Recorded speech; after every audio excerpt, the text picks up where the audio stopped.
హృదయం ఏదో బాధ వచ్చినప్పుడు ఆ బాధను బట్టి ఏమనిస్తుంది, మన హృదయాన్ని కుమ్మరించినప్పుడు వస్తుంది,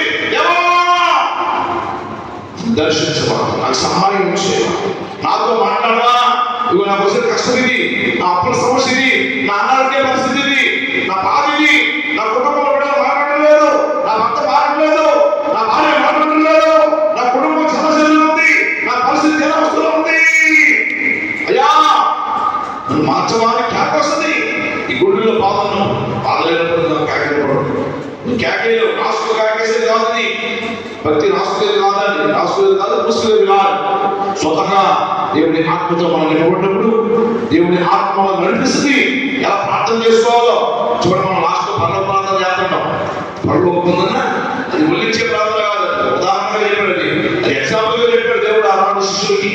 అదే ప్రార్థన చేసిన వాడు లేదే. ప్రార్థనలు ఎన్నో ఉదాహరణలు ఉన్నాయి ప్రార్థనలు, అది ప్రార్థన అనుభవం. అలాగే ఈ గాలి సింహంలో ద్రవ్యం పెట్టి ఏం చేశారంట, నేను ఎవరైనా చూడ ఎంత స్వార్థం, అంతగా కాదు.